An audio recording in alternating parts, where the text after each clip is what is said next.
hallway of Ward 4B was quiet, smelling of antiseptic and floor wax. To the Marines recovering in those beds, Nurse Natalie was just another boot, a rookie, fresh out of nursing school, who flinched at loud noises and checked vitals with trembling hands. They called her Princess. They mocked her silence. They had no idea that the hands changing their IV drips had once detonated C4 charges in Kandahar. They didn't know that the shy nurse was a ghost from a classified Navy SEAL pilot program, until the lights died, the glass shattered, and a hit squad of 12 armed mercenaries turned that hospital into a kill zone. When the screaming started, the Marines looked for a hero. They found her standing over a dead gunman, holding his suppressed rifle. Her face stone cold. The label on her badge read, S. O'Connell, RN. To the men of Ward 4B at the Naval Medical Center in San Diego, however, she was just the mouse. Natalie O'Connell was 28 years old, with hair pulled back in a severe functional bun, and a bedside manner that could best be described as clinically detached. She walked with a slight shuffle, keeping her eyes on her clipboard, avoiding the intense stares of the patients she served. Ward 4B was the overflow recovery unit for combat personnel. It was a testosterone-filled holding pen for men who were too broken to fight, but too energetic to sleep. It housed a mix of recon Marines, a couple of Army Rangers transferring through, and the occasional unlucky paratrooper with a shattered ankle. Leading the pack of hecklers was Sergeant Caleb Tex Graves. Tex was a Force Recon Marine with a piece of shrapnel in his thigh and an ego that took up 3 zip codes. "Hey, Mouse!" Tex bellowed from bed 3 as Natalie walked in with the morning meds cart. "You check the expiration date on those painkillers. Don't want you poisoning us by accident. I know reading the big words is hard." A ripple of laughter went through the ward. Natalie didn't look up.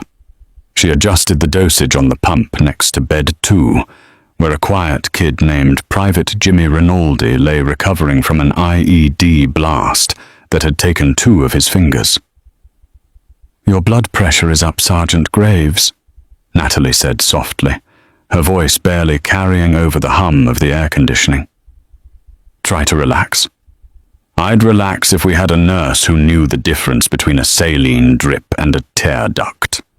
Tex shot back, winking at the man in the next bed, Corporal David Halloway. Halloway was a hulking man with a neck brace looking like a linebacker who'd tackled a freight train. "Give her a break, Tex." Halloway grunted, though he was smiling. "She's probably fresh out of community college. First job jitters." "That true, Mouse?" Tex asked, leaning forward, wincing as his leg protested. "This your first rodeo? You ever see a drop of blood that wasn't on a paper cut?" Natalie finished checking Rinaldi's chart. She paused for a fraction of a second. Her hand hovered over her pen. For a moment, a different energy seemed to ripple through her, a stiffness in the shoulders, a tightening of the jaw. But just as quickly as it appeared, it vanished. She hunched her shoulders again, looking small. "I'm just here to do my job, Sergeant," she whispered.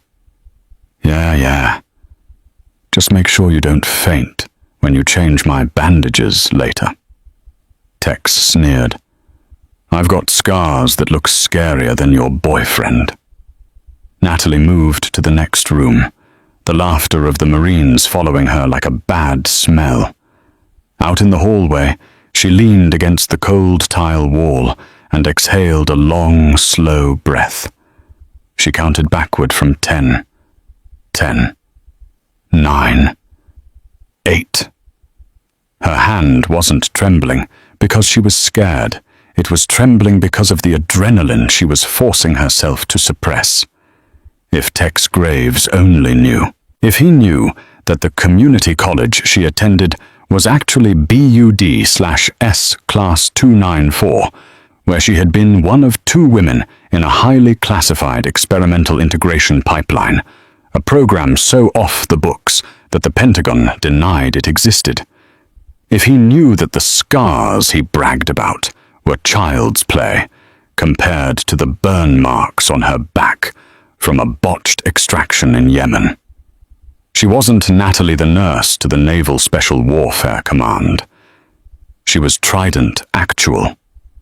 Or she had been until the politics got too hot, the program was scrubbed, and she was given a choice, a dishonorable discharge and a non-disclosure agreement, or a quiet transfer to the medical corps with a wiped service record. She chose the corps. She needed the pension. She needed the quiet. "O'Connell!"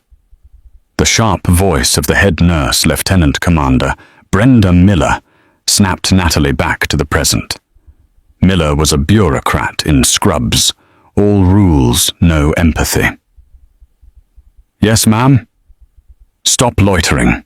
We have a VIP transfer coming in from Andrews, high security, private contractor type. They're clearing out the solarium for him. I need you on his rotation." Natalie frowned.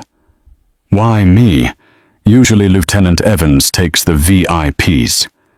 Miller scoffed. "Evans is on leave, and frankly, O'Connell, this guy, is apparently a difficult patient.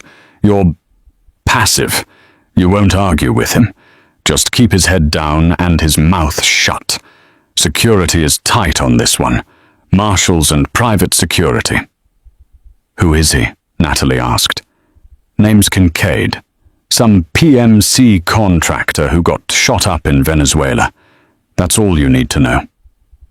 Natalie felt a prickle on the back of her neck. Venezuela. PMC. That meant messy work, not official military. Mercenaries.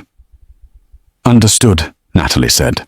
As she walked toward the solarium wing, she passed the security checkpoint. 2 men in dark suits were arguing with the hospital MP. They didn't look like US Marshals. They looked like sharks in cheap suits. They stood too still. Their eyes moved too much. Natalie's old instincts, the ones she tried to drown in nursing school textbooks, flared up. She noted their shoes, heavy tread, tactical soles disguised as dress shoes. She noted the bulge under the left armpit of the taller one. A subcompact machine pistol, maybe an MP7, not a standard issue sidearm. Why do they have heavy firepower for a hospital guard detail? She kept walking head down, clutching her clipboard. To them, she was just a mouse in scrubs. But the mouse had just spotted the cats, and she didn't like the way they were looking at the exits. The shift wore on. By 1900 hours, the sun had set, and the hospital settled into the eerie, rhythmic quiet of the night shift. The lights in the hallways were dimmed to low-vis mode, a soft amber glow designed not to disturb the sleepers. Natalie was checking the vitals on the VIP Kincaid. He was a rough-looking man, mid-40s, with a face that looked like it had been carved out of granite and dropped on a gravel road. He had 3 gunshot wounds to the torso, sutured and angry red. He was handcuffed to the bed rail. "You got a name, sweet cheeks," Kincaid rasped. His voice sounded like wet gravel. "Nurse O'Connell," Natalie said, adjusting his IV. She didn't look him in the eye. "You look soft," Kincaid muttered, closing his eyes. "You wouldn't last 5 minutes where I came from." "Likely not, sir," Natalie replied automatically.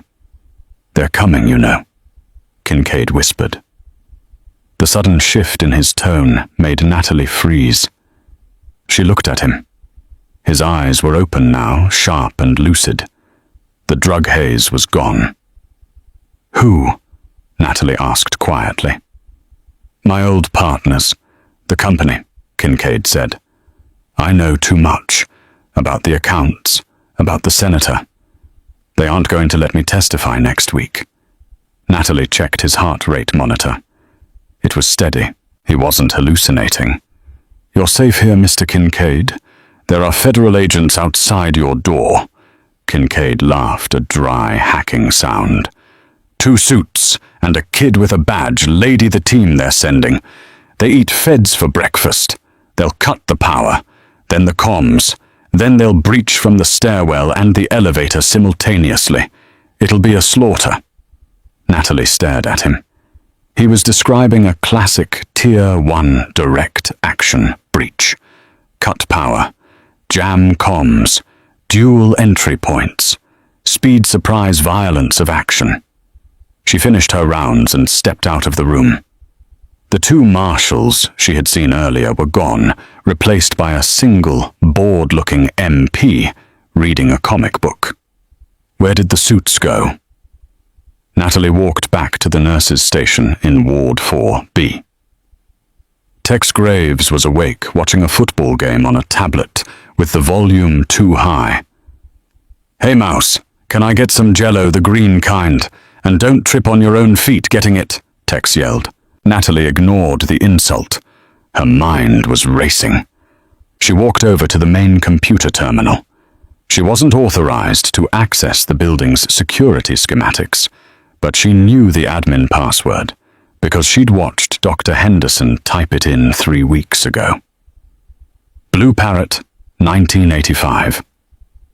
She logged in. She didn't look at patient files. She looked at the maintenance logs. Log entry 1845. Unscheduled maintenance crew checked in for HVAC repair on the roof. Log entry 1910. CCTV server 4, East Wing, reported intermittent signal loss. The East Wing was directly above them. The roof access. HVAC repair at night, Natalie muttered. On a holiday weekend. She pulled out her personal phone. She dialed the front desk security. "This is O'Connell in 4B. Can you confirm the work order for the roof crew?" "1 sec, nurse." The guard yawned. I don't see a work order here. Wait, system's acting funny. My screen just flickered. Natalie's blood ran cold. Jamming, or a cyber intrusion. "Tex," Natalie said. Her voice wasn't a whisper this time. It was flat hard and projected clearly across the room. Tex Graves looked up surprised by the tone. "What? Shut up and listen to me," Natalie said. She didn't shout, but the command in her voice was absolute. "How many of your boys can walk?" Tex blinked, confused. "What the hell are you talking about? Why are you?" Clunk. The sound was heavy, metallic, and distant. It came from the elevator shaft down the hall. Then came a sound Natalie knew better than the sound of her own heartbeat. Pfft. Pfft. Suppressed gunshots. Double tap. The bored MP outside Kincaid's room didn't even scream. Natalie heard the body hit the floor. "Lights!" Natalie hissed. Before Tex could process the insult, the entire hospital wing plunged into darkness. The emergency red backup lights flickered on, bathing the ward in a bloody, sinister glow. "What's going on?" Private Rinaldi panic whispered from his bed. "We're under attack," Natalie said. She was already moving. She didn't shuffle. She didn't hunch. She moved with a fluid, predatory grace, vaulting over the nurse's station counter. She grabbed the trauma shears from the desk and ripped the ID badge off her scrubs, tossing it into the trash. "Tex," she said, crouching beside his bed. "I need you to barricade the main double doors. Use the heavy cart. Do it now." "Nurse, are you crazy? It's probably a power outage. I heard suppressed fire and a body drop," Natalie snapped. She grabbed Tex by the front of his hospital gown and yanked him close. Her eyes, usually soft and evasive, were now burning with a terrifying intensity. "If you want to live, you will do exactly what I say. Get Holloway up, move the beds, create a funnel at the door. Do you understand me, Marine? Tex stared at her. He saw something in her face that he had only seen in the eyes of his platoon sergeant back in Fallujah. The look of a killer. Yes, ma'am, Tex stammered. Good. Don't let anyone in unless they identify as friendly. And even then, check their hands. Natalie turned and sprinted toward the supply closet. She didn't need bandages. She needed weapons. And in a hospital, everything was a weapon if you knew how to use it. The hallway outside Ward 4B was a kill box waiting to happen. It was long, straight, and offered zero cover except for a few linen carts. Natalie slipped into the supply closet. She grabbed 4 scalpels, taping them to her thighs with surgical tape for quick access. She grabbed a pressurized canister of pure oxygen and a lighter she had confiscated from a patient earlier that day. Improvised explosive device. Check. She moved to the door, cracking it open. Down the hall near the VIP suite, shadows were moving. She counted 6 figures. They were wearing black tactical gear, full face masks and night vision goggles. They moved in a tight stack formation. Professional. Efficient. Room 402 clear. A voice crackled over a radio. Moving to target. They weren't here for the Marines. They were here for Kincaid. But Ward 4B was between the elevators and Kincaid's room, and the Marines were witnesses. These men were cleaners. They wouldn't leave witnesses. Natalie took a deep breath. She had no gun, no armor. Just a pair of scrubs and the element of surprise. The layout. She visualized the blueprints, the drop ceiling. She climbed up onto the shelving unit in the closet, pushed aside the acoustic tile, and hauled herself up into the crawl space above the hallway. It was tight, full of dust and wires. She crawled on her elbows, dragging her body over the aluminum rails, making no more noise than a rat. Below her, through the gaps in the tiles, she saw the team advancing. Hold, the point man signaled. Movement in the recovery ward. Tex and Halloway were making noise, barricading the door. Clear the ward. No loose ends, the team leader commanded. 2 of the mercenaries peeled off from the main group and headed toward the double doors where Tex and the wounded Marines were hiding. Natalie positioned herself directly above the 2 men. She reached into her pocket and pulled out a syringe she had prepped in the supply closet, succinylcholine. A paralytic agent, rapid onset. She waited. Patience. Wait for the separation. The 2 men stopped right under her tile. You take left, I take right, one whispered. Natalie kicked the tile out. She didn't fall. She launched herself. She landed directly on the shoulders of the rear mercenary. The force of the impact buckled his knees. Before he could shout, she jammed the syringe into the soft spot between his neck